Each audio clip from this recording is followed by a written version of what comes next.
countdown to the last comic shop in 5, 4, 3, 2, 1.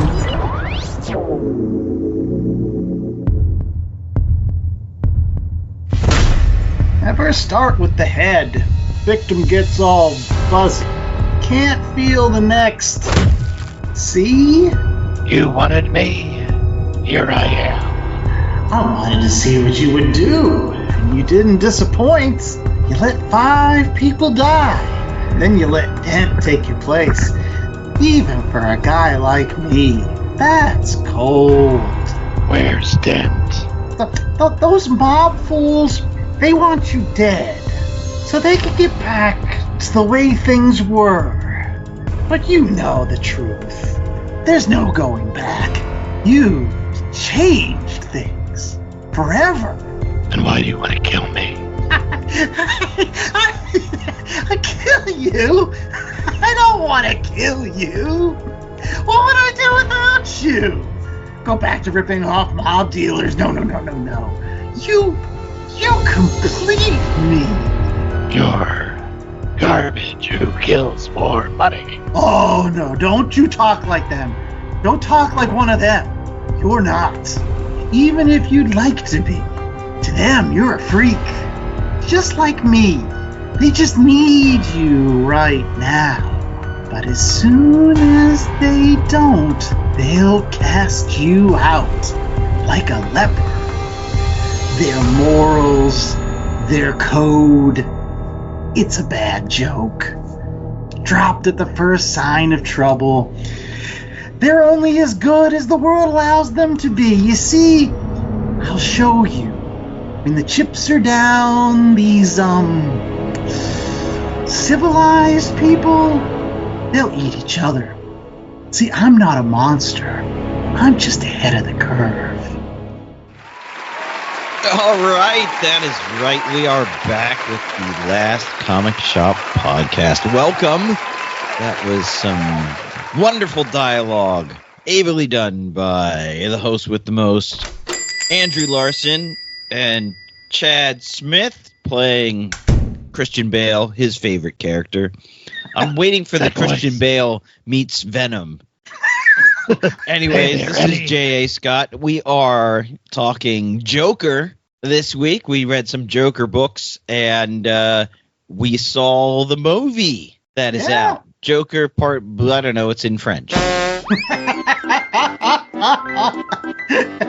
That is true. Yeah, you're right. I don't know how to pronounce it. Folie,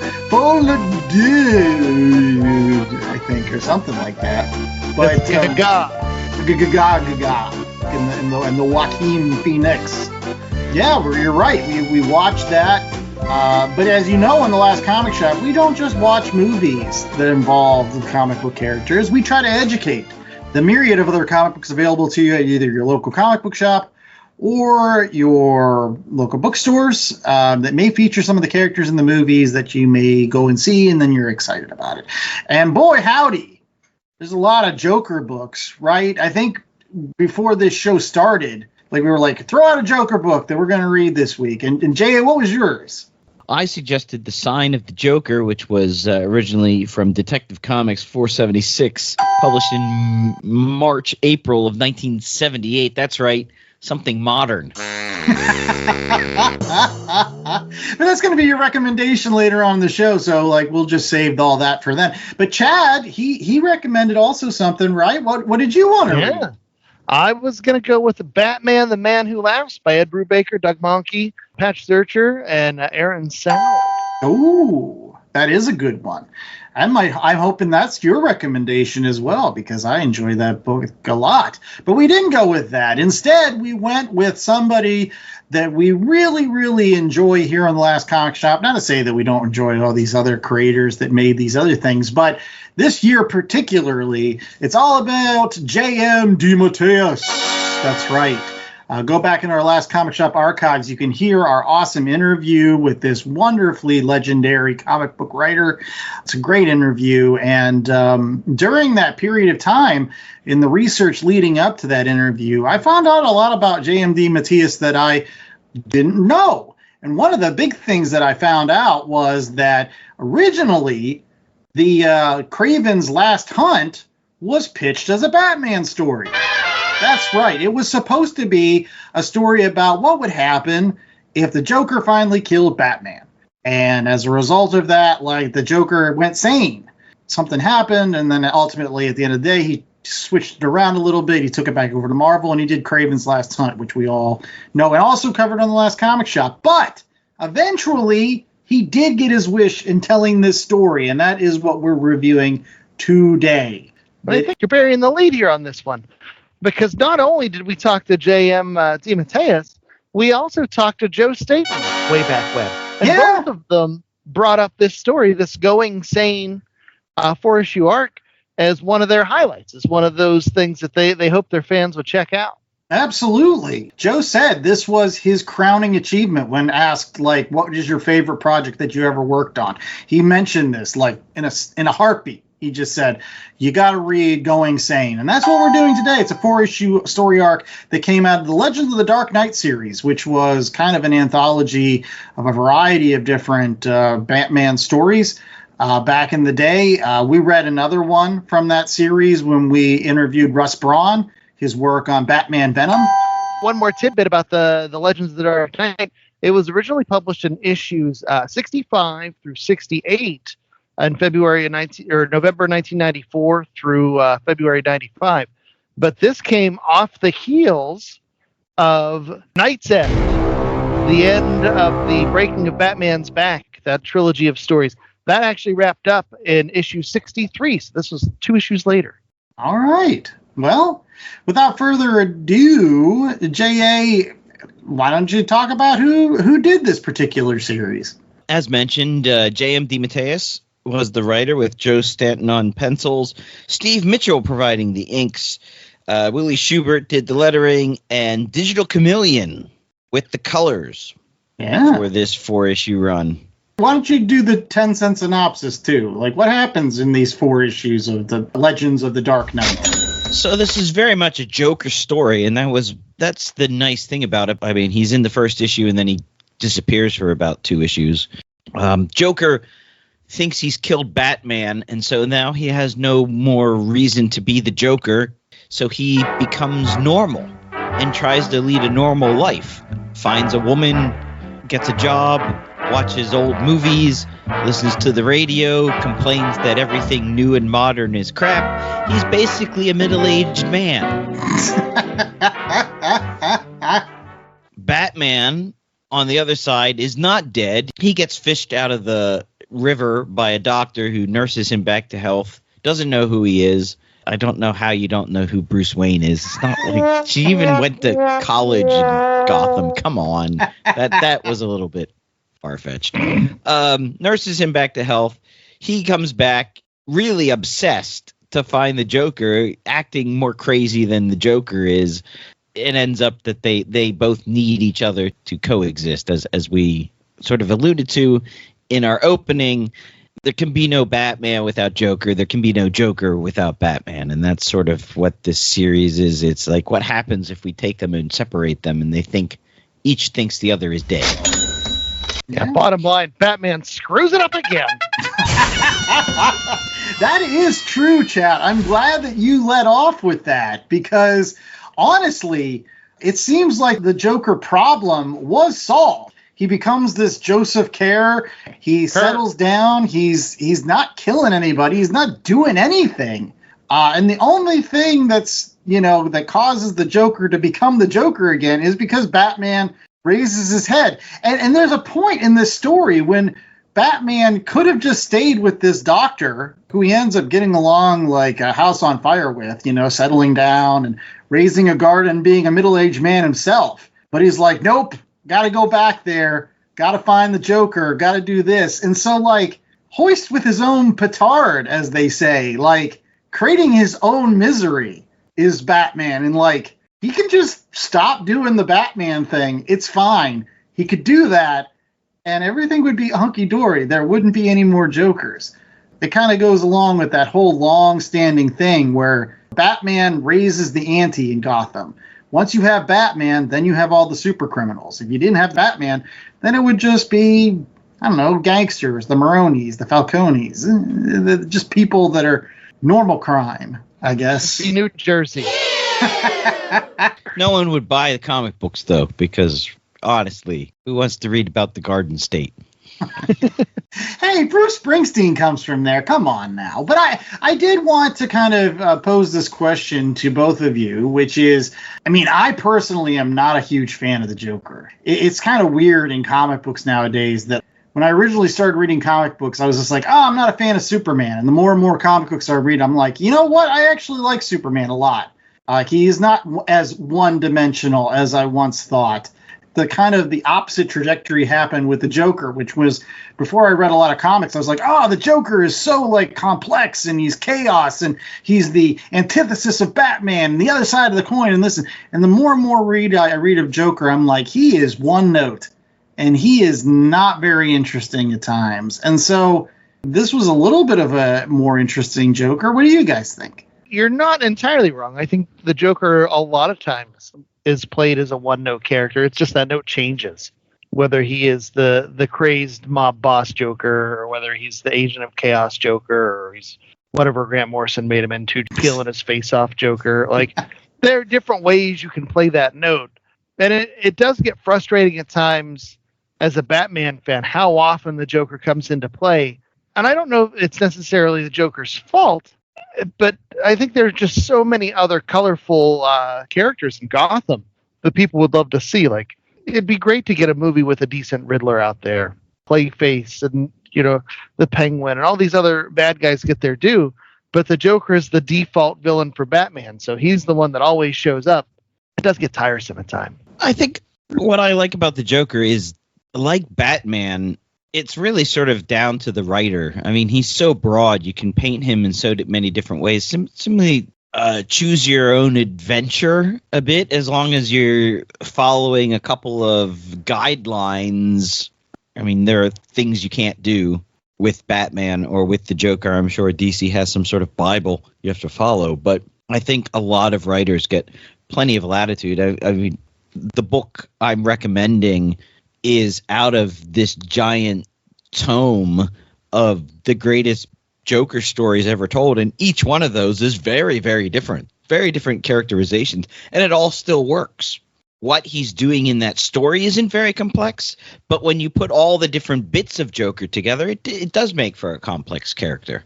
He's the Bruce Lee. You pour water into a pitcher, it becomes the pitcher. You pour Joker into a crazy man story, he becomes a crazy man. You pour him into a story where he loves Benny Hill and old-timey movies, then he becomes that guy, Well, the other question that I had is I led off this particular segment talking about how this was originally a pitch that J.M. DeMatteis had a long time ago, and then he eventually modified that pitch and it became Kraven's Last Hunt, which is arguably the most well-known, if not, it's the most well-known Spider-Man arc, I think. I think that's fair. Yeah, Spider-Man doesn't have a ton of standalone stories that you could put in a trade, and that's one of them. Right, and we covered it here on the last Comic Shop. So I guess my question to you guys is, like, I'm not going to say better or worse, but, like, take us a couple seconds just to contrast and compare the two stories. Like, are there similarities between these two things, or is it no? Like, this is how did this story become Kraven's Last Hunt? Well, I think what's interesting is here you have Batman and Joker. This is A and 1A of the Gotham DC Batman universe. Kraven is not that to Spider-Man. Green Goblin, maybe, yes. Doc Ock, maybe. Kraven is a B-lister at best, and I think that's what makes Kraven's Last Hunt so visceral, is you've got this B-list supervillain. Maybe he's just brushing the top tier. That's where the interest and sort of the tension comes from in Kraven's Last Hunt. It's not a Green Goblin story. It's not a Doc Ock story. This, I think the interest is that it's a Joker story, but he's not being Joker. And those are the interesting bits. Or Batman when he's gardening and she doesn't know that he's Bruce Wayne. Right.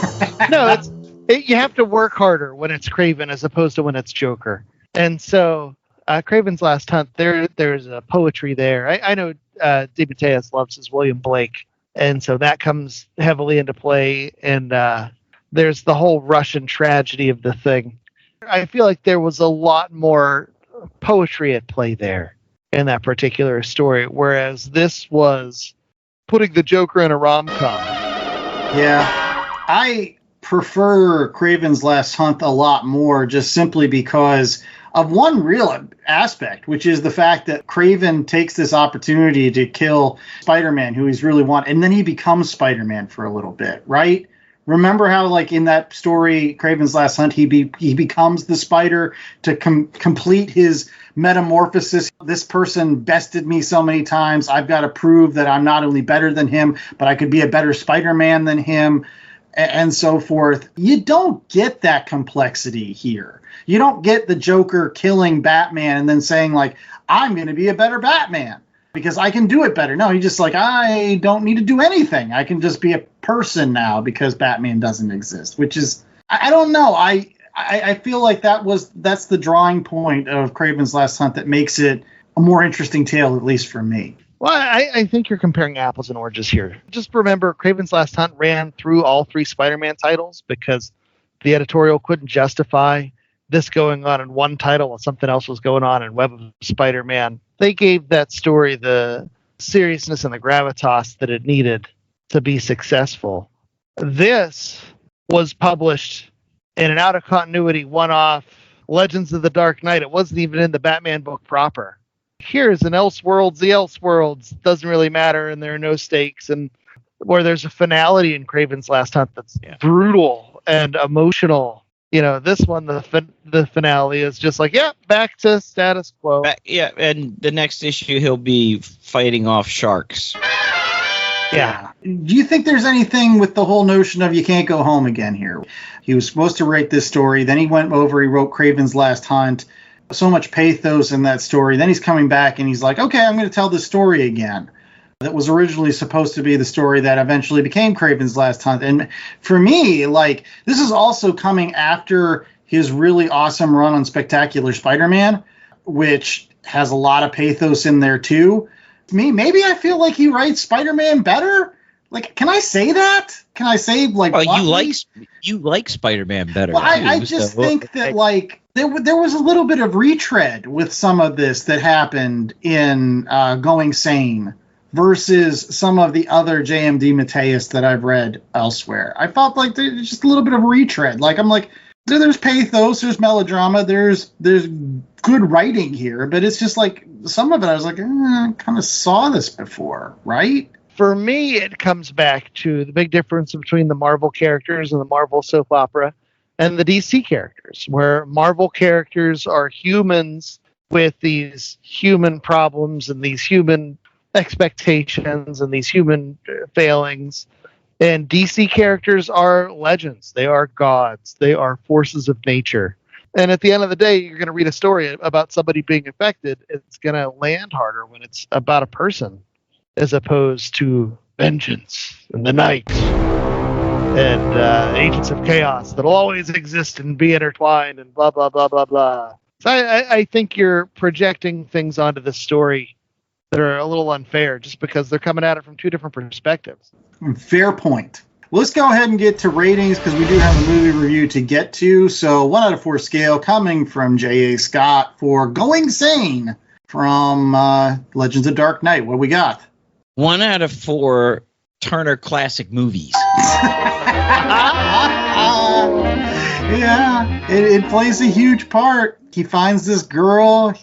They just listen to old radio because I won't lie. He turns on the TV for a second and it like ends up triggering him. And I thought those were some of the more interesting bits where he's like struggling and waking up screaming at night, and his girlfriend at the time's like, "Yeah, there's something not right about him, but I'm real lonely. Like I want to be married. Like I'm 35. I don't know. I have a lot of options." I don't know what else to say. So I'm going to go ahead and start off with my rating of this. It's obviously a J.M.D. Mateus story, so I can't give it less than a 3 because he's a great writer.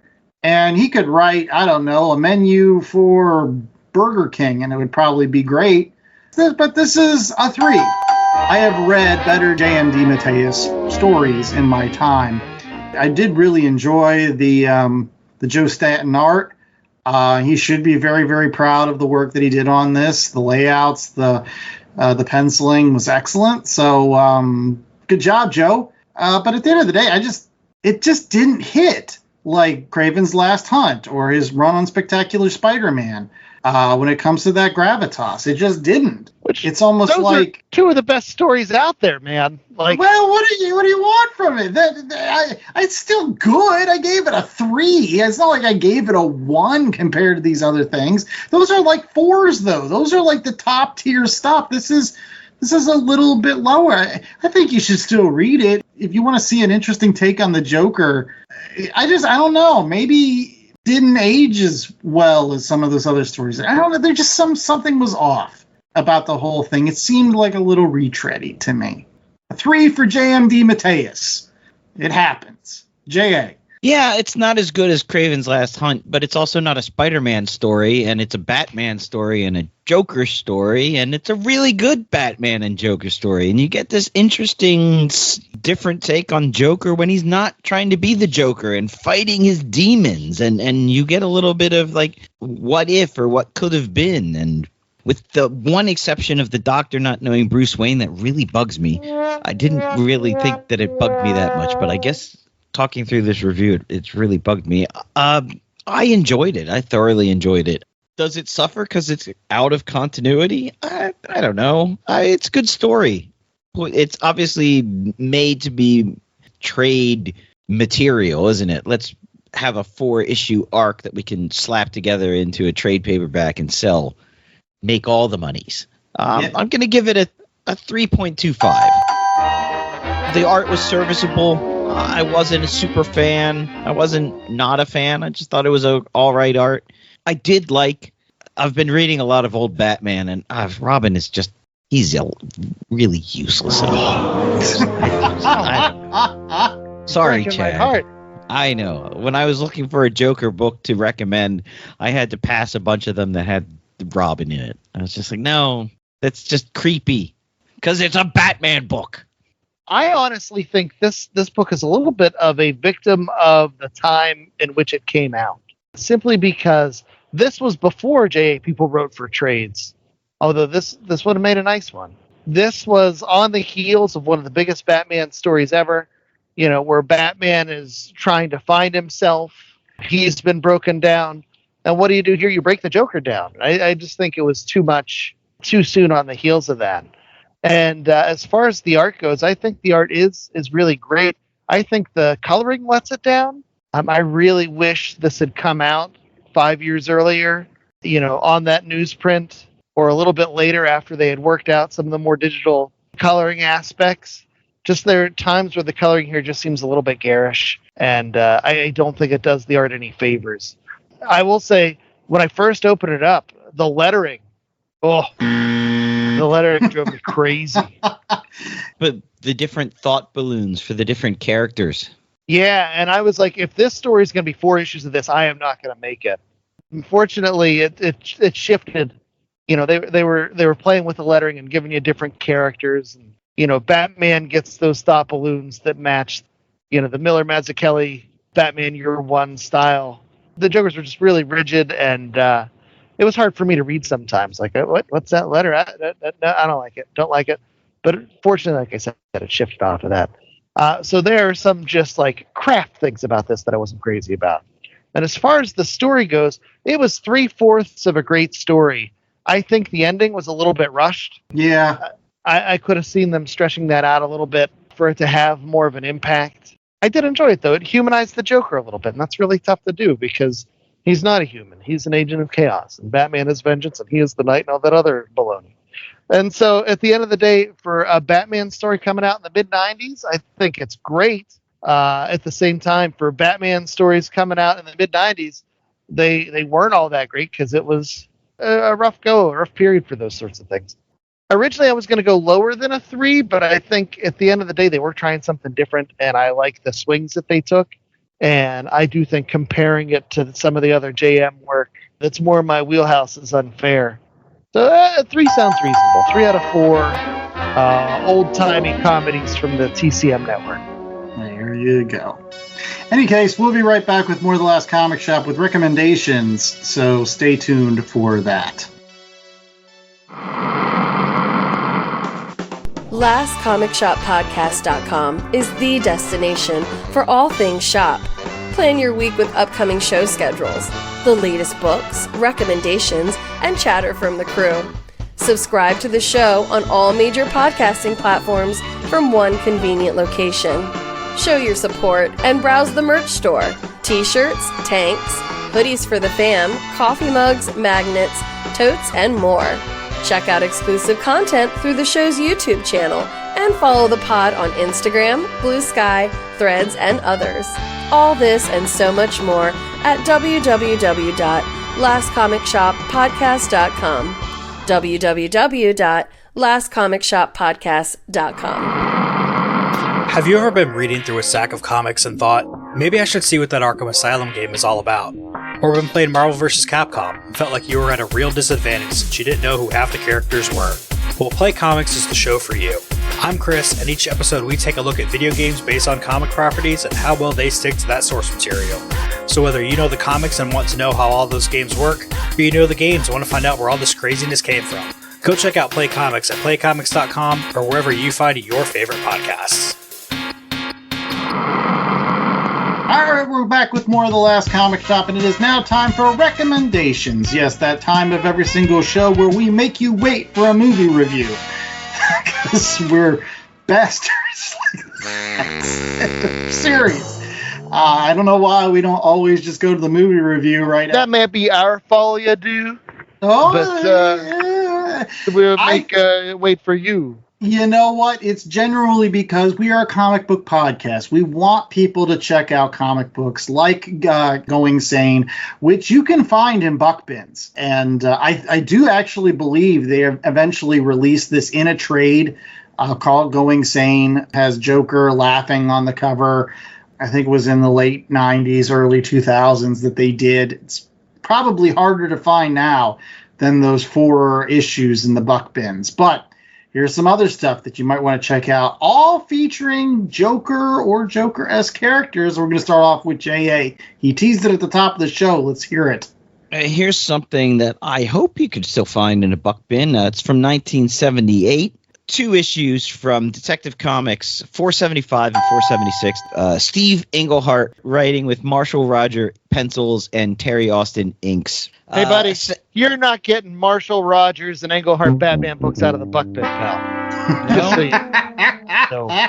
If you are, find them and keep them because they didn't belong there. Let us know where you're buying them so we can come. Those Marshall Rogers issues in particular, man. Oh, they go for some scratch. You're looking at start in the 60s for a decent copy and go up into the 250s, 300. You find that in a buck bin. You let me know. We're talking pinnacle late 70s Batman, the high horns and the blue cowl that can go shirtless should you need it to be. Essentially, the Joker is angry at the Trademark Commission because his Joker fish, he can't get them copywritten and trademarked. So he starts to kill the commissioners who won't trademark his Joker fish. And Batman's brought in to help protect these commissioners. It does not go so well at the beginning. Batman does the classic switcheroo where he dresses as the commissioner and puts the commissioner in the Batman costume. But a cat comes in holding a Joker fish in his mouth. It taints the cat. The cat jumps up on Batman, who is actually not Batman, but the commissioner, kills him. And then what evolves into Batman trying to figure out how the Joker's going to get at the next commissioner and save him and also stop the Joker at the same time. And the Joker then also considers that trademarking fish maybe is not the answer because people will just stop eating fish. Maybe he needs to make a Joker beef. A smiling cow? Smiling cows. But a great fun story. I got it out of the Stack Deck, The Greatest Joker Stories Ever Told, expanded edition, but you can humbly find it also in back issues somewhere. Oh, that, speaking of graphic novels or trade paperbacks, that was one of the first trade paperbacks I remember picking up when I was 9 years old. They had a Greatest Batman Stories Ever Told, and then the Stack Deck was the Joker one. But so many great things in those books. Yeah. That's why they ended up in the Greatest Stories Ever Told. But my story is a pretty good story that was told. It is going to be Batman, the Man Who Laughs by Ed Brubaker, Doug Mahnke, Patrick Zurcher, and Aaron Sound. Basically the Batman Year One version of Batman, where we still have Captain Gordon, and it is his first encounter with the Joker. I can't This remember. is Batman, the Man Who Laughs, not to be confused with the Batman Who Laughs. Correct. Batman, the Man Who Laughs. The cover of this is an homage to the Conrad Veidt, The Man Who Laughs movie vehicle, which comic aficionados will know is what Jerry Robinson based his original Joker designs upon. And so you get the Batman Year One Joker in here. You get some wonderful Doug Mahnke art. You get Ed Brubaker, and I think this may or may not have contributed to him winning an Eisner for Best Writer in 2007. The trade I have is based on stories that ran through Detective Comics, and then Batman, the Man Who Laughs one-shot. And so it is definitely worth your time if you need more of that Joker fix, and you just want to get some people smiling and looking creepy and freaking you out and haunting your nightmares. That is a linchpin. I know a couple years back, I went through a project in which I was trying to find all of the stories that were kind of Year One-esque, right? Like if you were to start off with Year One and then you wanted to follow the career of Batman, so you'd have this, and then you'd have Matt Wagner's tales, Batman and the Monster Men, and then Batman and the Mad Monk, which kind of tells some early stories about Batman after he starts his career. And then from there you get into this story, then eventually you get into Long Halloween, and you get, Two-Face, and then in Dark Victory, and eventually ending with Batman Year Two. I even think there's actually a one issue called The Gauntlet, which I threw in to this collection that I was curating. That's the Robin one. With, where basically Batman puts this is the final test for Robin to become Robin. I was like, ooh, that would fit really well right after Dark Victory and stuff. So I might post that sometime because I think it's fascinating.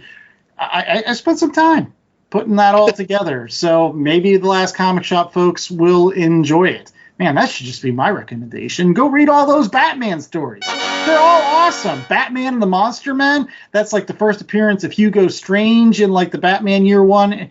Then the Batman and the Mad Monk. I mean, Matt Wagner just writes the hell out of like Golden Age awesomeness, whether it's Batman or Green Hornet or the Shadow or all those characters. Zorro, I think he even did a Zorro book at one point. So, yeah, man, let's do that.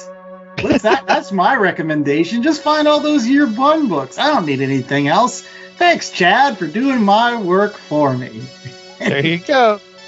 Any case, we'll be right back with more of The Last Comic Shop right after these commercial breaks with our review of the new Joker movie. Stay tuned. Hi, it's Carlo Calantuan, Last Comic Shop podcast listener and comic book tragic here in the Philippines. Mabuhay! When I'm in the US, I'm always on the lookout for a good deal on boards, bags, boxes, and all other manner of comic book related supplies. And that's why I love to go to bcwsupplies.com and use the promo code LCSPOD to get 10% off of all my orders. Not only do I get a discount on everything I buy at BCW, but I'm able to support the podcast when I use LCSPOD at checkout. So if you're in need of comic book supplies, head over to bcwsupplies.com and use the promo code LCSPOD. Oh, and guys, I'm still waiting for that Tressie review. Come on, when is it?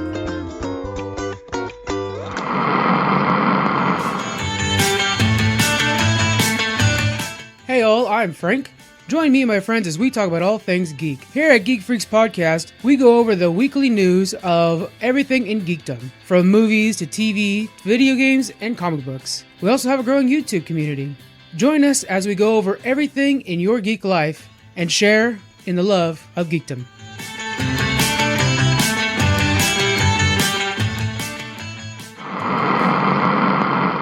we're back with more of The Last Comic Shop, and it is now time for our movie review. J.A. has decided to ditch us for this part of the show. He's been recast for somebody that can sing. That is true. We've got the wonderful George from Shortbox Summary, who has a set of golden pipes. George, would you like to serenade us with some of your favorite standards from the 1950s? I will not do that, but I will tell you a story. That senior year of high school, I was on the bus with a girl, and I lost a bet with her. And because I lost the bet, I had to join show choir. Oh. And we won state championships that year. I can tell just by looking at you, buddy. You've got the music in. Name at least one song you sang that year. It was a Queen medley, so every song we sang was a Queen song. Skin-tight black jeans, sleeveless white t-shirt, and I had a giant, like, Tina Turner-esque wig on during the performance. Wanted to break free. That was the song we sang, absolutely. All we hear is Radio Gaga. It's Lady Gaga. Come on, man. We got to keep up Joker Folie, Deux. Which I think means madness for two. I think that's what translates into English. But that is our movie review for this week's show, and we all saw it. And George, who worked on this particular movie? Well, this movie was directed by Todd Phillips of, I believe, Old School and The Hangover fame. Yeah. Big comedy director back in the day. Also did Due Date and Road Trip, two very inappropriate movies. It was written by Scott Silver with Todd Phillips, based on characters by Bob Kane and Bill Finger. I think we can safely give him credit for that, right? Yeah, it should be Bill Finger and Bob Kane. But it stars Joaquin Phoenix, who won the Academy Award for Best Actor for his portrayal of Arthur Fleck in Joker in 2020.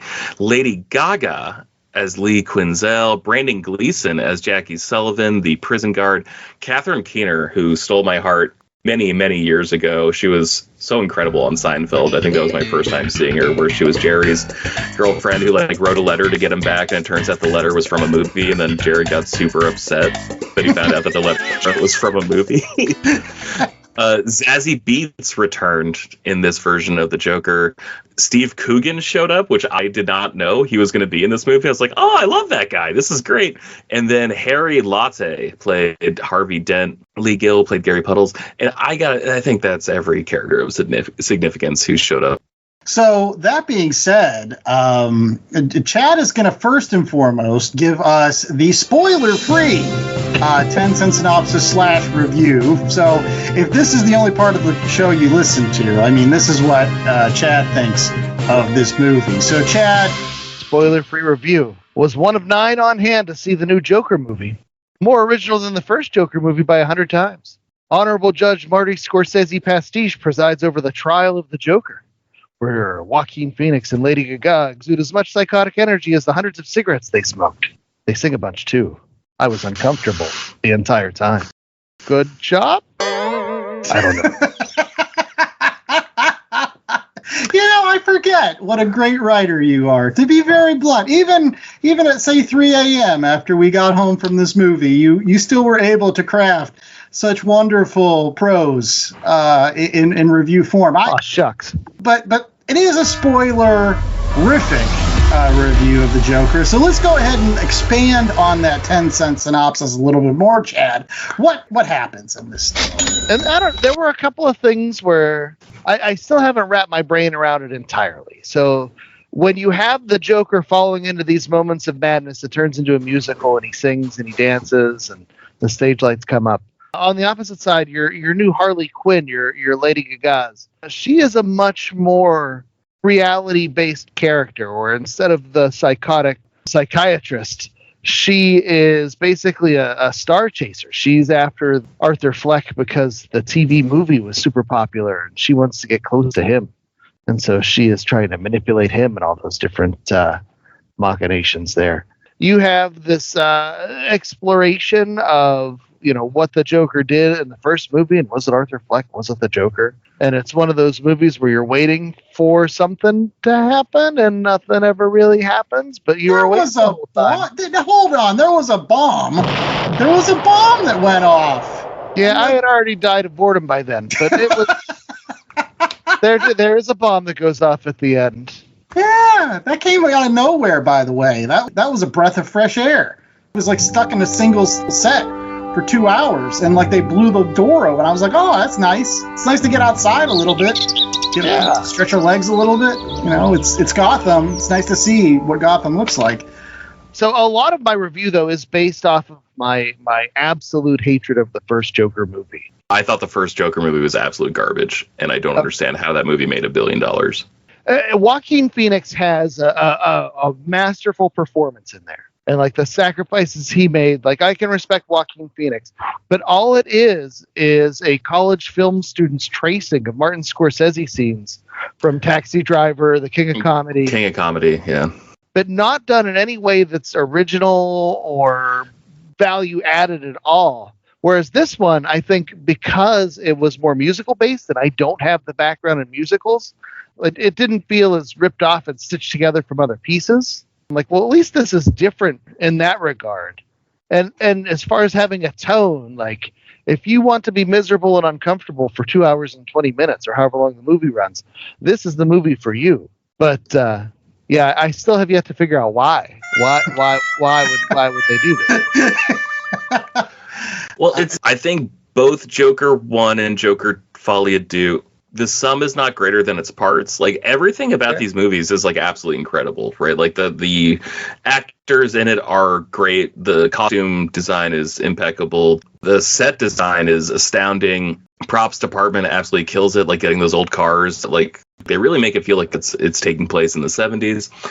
And then like the worst part about these movies is like watching them. Like I'm trying really hard like to be like positive because like this is time and effort that people dedicated to making something to be theoretically enjoyed, right? I'm trying not to be like a cynic and just saying like they're trying to make money.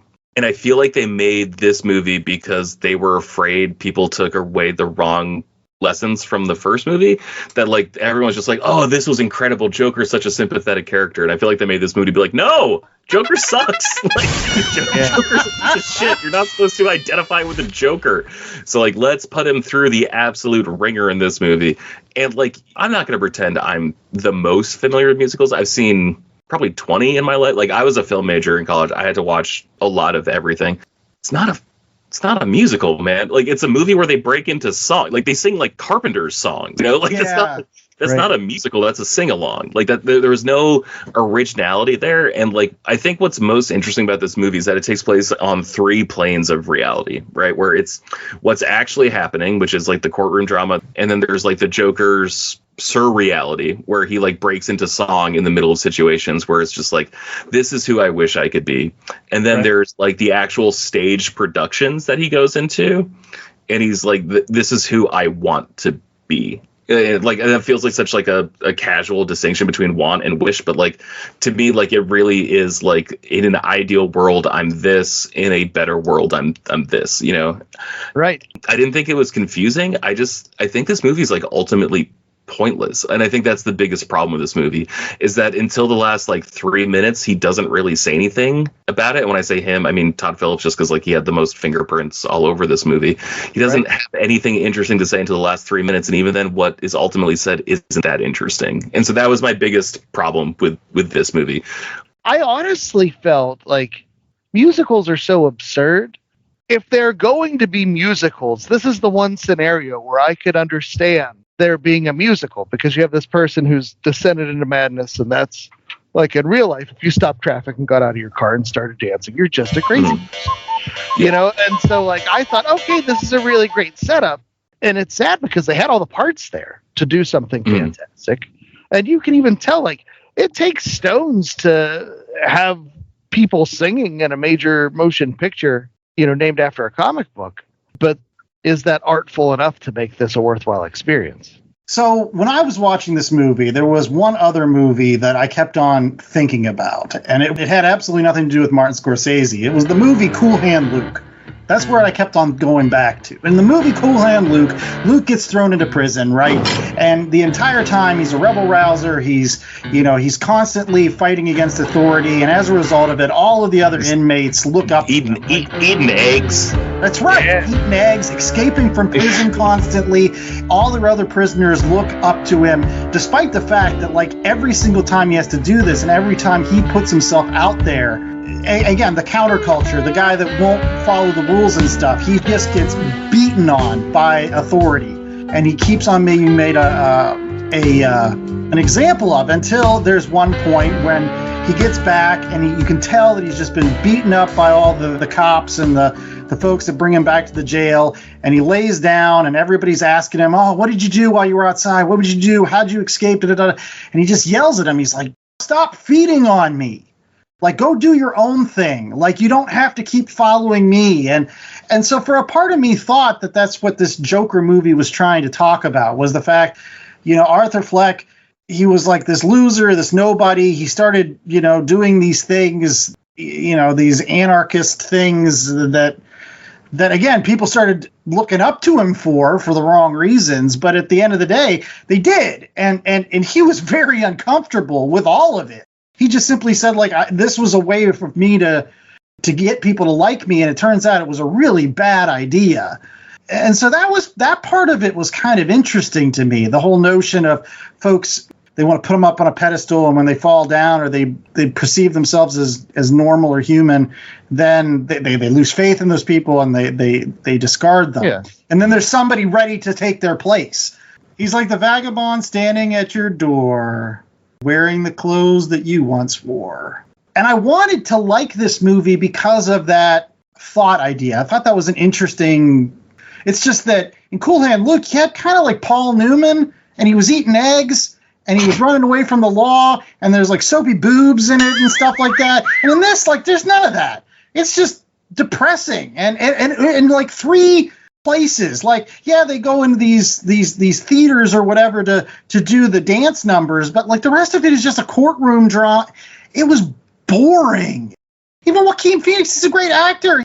Did I give a shit about him? Did I care about him? Did I care about his journey? No, because I was bored and depressed most of the time. I feel like DC, more than Marvel, confuses dark and deep like a lot, right? And so they think that by introducing this version of the Joker and like trying to make him a sympathetic character, that it's like a deep movie. And like, it's really not a deep movie. Like, I rewatched the first Joker. They conflate so many moments as important just because it's happening in a superhero movie and you wouldn't expect it to. Right. And so because it's happening in that, you're like, holy shit, they're taking this so seriously. It's like, actually, Shawshank Redemption's a better prison movie. Actually, A Few Good Men's a better courtroom movie. Actually, 500 Days of Summer is a better breakup movie. I don't know, man. Like the messaging was really confusing at the end about like what you're supposed to care about, what the ultimate takeaway from the movie is, like what celebrity does to be. There's so much going on here, but like I feel like they also didn't make like a declarative statement except for dude getting stabbed, because it's just like the other prison guy just feeling like let down because like his god was a false god. Like that was ultimately what happened, right? Like, right. Yeah, no. Well, that was my point about like fame and fortune and celebrity. If you aren't strong enough to shoulder the massive weight that fame brings you, there's going to be somebody that's like, if you want to be the normal person, I see a hole now that I'm going to step into. And that's what that guy did. Like I even said it to Chad. Chad's like, who was that guy? And I was just like, it could have been the Heath Ledger Joker for all I care. He's just taking the place of the original Joker to be the better, quote unquote, better one that we will know later on. But it didn't matter who he was. It was just the next in line. No, king is dead, long live the king, right? Yeah, exactly. I thought this movie had a message about the price of celebrityism. You can't live up to those expectations. They're too lofty, and it's a lot of sacrifice that you have to give of yourself, and some people just can't hack it. And so Arthur Fleck said, I can't hack it. Like, I don't want to be this guy anymore. I just want to be Arthur Fleck, and I'll take anything that happens to me as a result. But it's just no, but that felt like a bullshit response to be like because he started representing himself in court and doing like the foghorn leghorn accent, like the southern doing that Matthew shit. McConaughey and Lincoln Lawyer. Yeah, Lincoln Lawyer. Yeah. I was just like, Jesus Christ, Joaquin, give the Oscar back, man. Like, you don't, he kind of really phoned it in here. But like, that was the part that like really pissed me off. But like, I don't understand him giving up on the Joker persona and like that costing him everything. Because it's like, dude, if you're guilty, you're going to die. But if you're so scared of getting beat up because you could die, like, you know what I mean? Like, see, I took that it wasn't so much that he got beat up. I thought it was the guy that was looking up to him and idolizing him and stuff, and the guards like choked him to death. Marching in guy, yeah. Yeah, they choked him to death because not Puddles, Arthur, that guy. And Arthur was like, I don't want to do this anymore. The people that are following me are gonna get hurt. They're gonna end up bad. So I didn't think that. I don't think he gives a shit about them at all. As soon as he met Lady Gaga, I don't think he cared about another person in the universe. For me, I go back to the fact that so much of this movie, I just go back to how grounded in reality it was until it wasn't. I could see this as an exploration of psychosis. The Harley Quinn that was just the celebrity chaser made sense to me. And then whenever he's not a celebrity anymore, wants to give up that persona, I can see the disappointed, psychotic girl, cutting her hair and be like, no, it's done. And, just a phase. Yeah. Yeah, exactly. Except for the part when he starts representing himself and Marty Scorsese lawyer is like, my courtroom is not going to be a circus. I'm like, what the hell is going on? And then they're like, let's add an explosion. But that scene where like he's with the people who view him as celebrity and he couldn't get out of the car fast enough. As soon as he had like his faculties about him, he's just like, I don't want to be here. Like, I don't want to be with these people. Like, I want to be with her. Yeah. No, there's this sad guy who has all these terrible things going on. Like, that's not the type of guy that would be elevated or should be elevated to a leader. And when people start to do that thing, those folks they're going to cut and run. Like, that's seemed grounded in reality to me too. Like, this is a guy who's just running.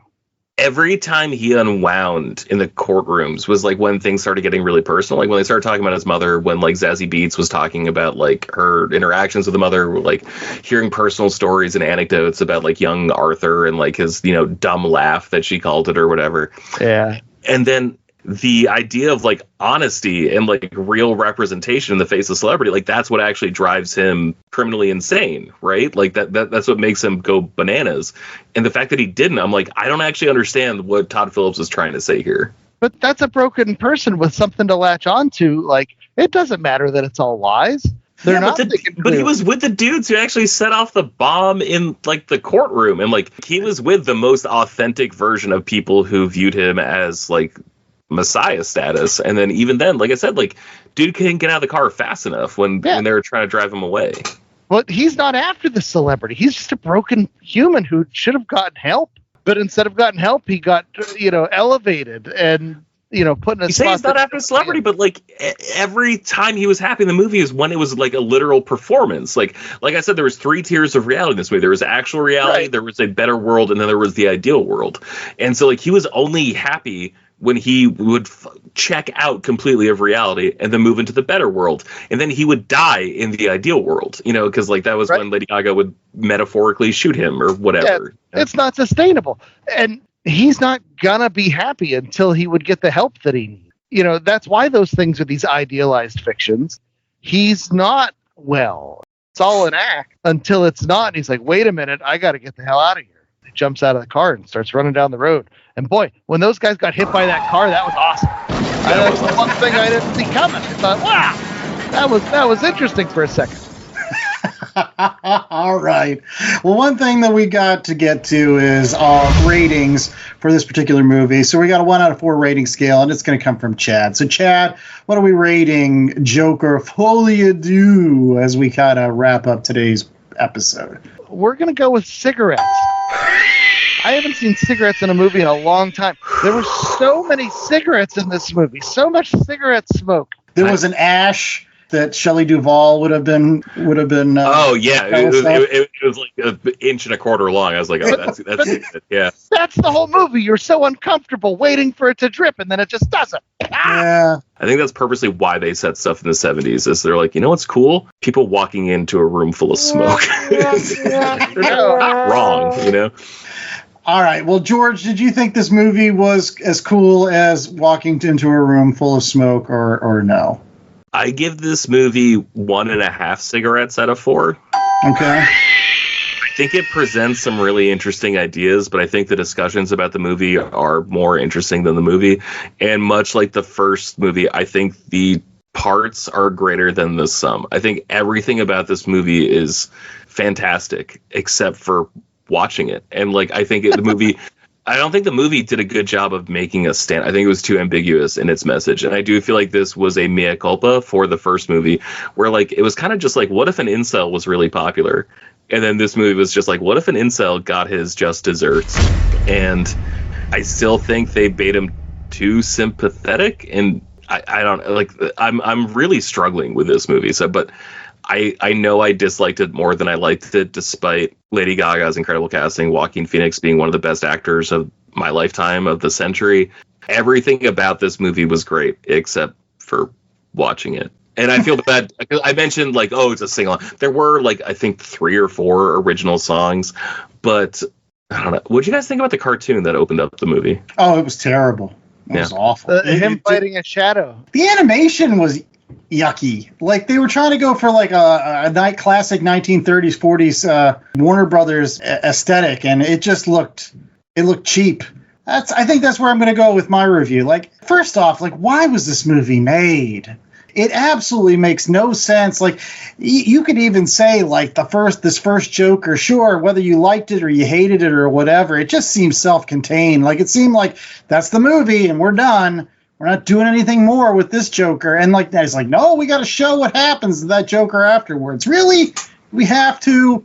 Like, was this a character that anybody cared about? No. Like, and this movie and this dressing of, like, it's the Joker, and this is Harley Quinn, and these are characters from a comic book, and we're having this interesting take on them. I would rather of this story not involve the Joker or Harley Quinn or anything. Maybe it would have been a better movie. You could have told the same story and not had anything to do with DC or Gotham or whatever. It didn't really have to do much with it anyways. I think I'm going to give this a 1. As interesting as some of the ideas were, I would rather have a root canal than watch this movie again. I don't want people out there to think I'm some sort of neckbeard and I'm just like, oh, this wasn't my interpretation of the Joker, and so I don't like it. No, it's just not a very good movie. I mean, it was boring, and I'm glad there was an explosion at some point because I was like, oh, look at that. Oh, that's nice. And I'd rather watch Cool Hand Luke, like I said before. In fact, if you're like somebody that was like, oh, Joker was really, really good, go watch Cool Hand Luke. And then you'll be like, oh, well, that's what a good movie's like. Ah, look at him eating the eggs. That's great. Chad? I liked it. I mean, it was a thoughtful exploration. No, it wasn't. No, I appreciate the swing. I don't think it was successful, but as much as I hated the first one, and I can't stress enough how much I hated that first one. It made me so mad, and everyone's like, "Oh, this is great!" And like people that know things about cinema were like, "No, this movie, Joaquin Phoenix is doing a wonderful job," and like, but it's just a taxi driver. It's just Gaga. Drove me so nuts. This one took some swings in a different direction. I honestly think it was supposed to be boring, but I'm not sure. Because I keep going back to how grounded and how based it was in reality. If these characters actually existed, this is what it would be like. It would be sad. It would be boring. They wouldn't be sympathetic characters because everybody's so messed up and they're put in these worlds like, the abuse and Arkham and all that other stuff. There's no winners here. And that's, unfortunately, it's the reality for a lot of people that are suffering from serious mental issues and, people that once they reach a certain point, like the system is not there to help you. Like as many Catherine Keeners as there are, it's a futile effort, unfortunately, a lot of times. And so I appreciate that after the first movie that drove me so crazy, this one's like, we're going to sing songs. Now, if the execution were better, and I don't know if I give it as many points as George does in terms of, I don't think every song selection was great. Like I don't think there was a lot of rhyme or reason sometimes in the songs they picked. They were just like, oh, this song's about being happy. It just seemed very surface level. And I do go back to the point George made earlier And it goes into DC Comics, where they confuse grit and darkness with maturity and depth. And no, that's not how that works. That's what this movie does in spades. It fits right alongside with Zack Snyder, who's a wonderful cinematographer, but doesn't get it. And so I can appreciate how uncomfortable this movie made me. And especially because we live in a world which, and I want to go on record as not being a fan of the current Hollywood dynamic where it's all just big budget superhero movies. Like, I miss courtroom dramas. I miss, stories about people that, are suffering from different maladies and thoughtful explorations. The fact they try to do that with a Joker skin on top of it, yeah, that's not a great choice. I don't know. 2 cigarettes. All right. Well, that's all the time we have for Last Comic Shop this week. Make sure that you're checking us out every single week over at www.lastcomicshoppodcast.com. It's a place where you can rate, review, and subscribe so you can listen to all of our past episodes, including tons of them that include comic books and movies, like this week's episode. So even this year, we had a whole movie May with all tons of those. Yeah, but no, it was bad because it was supposed to be like life, and life is bad. And it's boring. Yes. That's what they want you to get. I don't know. Also, make sure that you're also subscribing to Shortbox Summary. Our wonderful guest, George, does that wonderful show. Where can they find that, George? Literally anywhere you want, except for YouTube. I haven't uploaded to YouTube ever. But Spotify, Apple. I use this app called Pocket Cast. It's on there. Overcast. I used to use that before the player broke, so I'm sorry. I'm sorry for using that. But it's available anywhere podcasts are except for YouTube.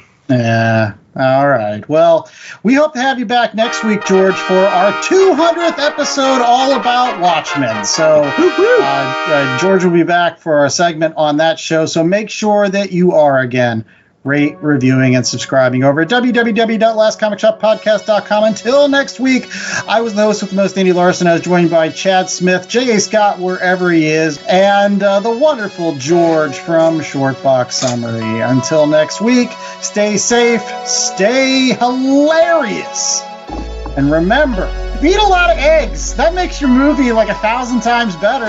I mean, I don't know how many he got up to, like 70, and then he couldn't eat anymore. Like I think he got to 50. I gotta watch that movie again. They still outpaced him with cigarettes to eggs in this one, though.